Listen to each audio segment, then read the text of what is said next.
ఏదైనా మాట్లాడితే నాలాంటి వాడిని కూర్చోబెట్టి భయపడతా ఉంటారు. మీరు ఒక్కసారి చెప్పండి. మీరు నిజంగా వద్దు అనుకుంటే తెలంగాణలో అసెంబ్లీలో ఎవరైతే తిడుతున్నారో మీరు తీర్మానం పెట్టండి. పవన్ కళ్యాణ్ అనేవాడికి ఇక్కడ పర్మిషన్ లేదు, రాకూడదని పెట్టండి పర్మిషన్. సంతోషం నాకు. దాన్ని ఎలా పెడతారు నేను కూడా చూస్తాను దాన్ని. మేము 1200 మంది ఉద్యమకారులు ఎంతమంది చనిపోయారో నాకు తెలుసు. 12 సంవత్సరాలు 1200 మంది ఉద్యమకారులు పైగా చనిపోతే వాళ్ళ మీద గౌరవార్థం నేను ఎప్పుడు ఒక్క మాట మాట్లాడాలి తెలంగాణ. ఒక్క మాట. అంత ఇష్టం నాకు తెలంగాణ. కానీ మీరు కూర్చోబెట్టి నా ప్రేమను కనుక మీరు శంకిస్తే నేను ఇప్పుడు దాకా నిర్ణయించుకోలే. మీరు అంటున్నారు కాబట్టి చెప్తున్నా, తెలంగాణలో జనసేన ఉంటుంది. మేము పోటీ చేస్తాం. నేను ఇప్పుడు దాకా ఎప్పుడు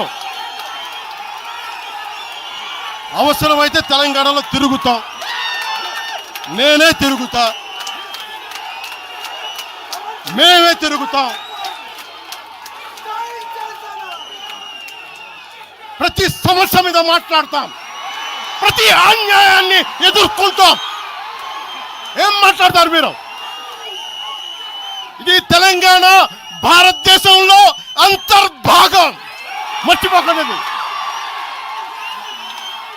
తెలంగాణ నా దేశం అంతర్భాగం తెలంగాణ. మీరు కూర్చోబెట్టి బెదిరించి రాకూడదు ఏంటో అవన్నీ భరిస్తాం. చాలా దశాబ్దం పైగా భరించాం. దీనికి చర్మాంకం పలుకుతాం మేము. తెలంగాణ ఎవరైతే వ్యతిరేకించారో వాళ్ళందరూ పదవుల్లో కూర్చున్నారు. ఈరోజు కూర్చోబెట్టి తెలంగాణను ఎవరైతే వ్యతిరేకించారో వాళ్ళు ఎమ్మెల్యేలు అయ్యారు. ఒక్క మాట మాట్లాడలా. కిక్కురు మనకుండా కూర్చున్న 12 సంవత్సరాలు. మా నాయకుల్ని పేరుని అడగండి, ఒక్కొక్కరిని అడగండి, ఇంటర్వ్యూలు తీసుకోండి. ఏ రోజున సరే నేను వాళ్ళని ప్రోత్సహించని అడగండి.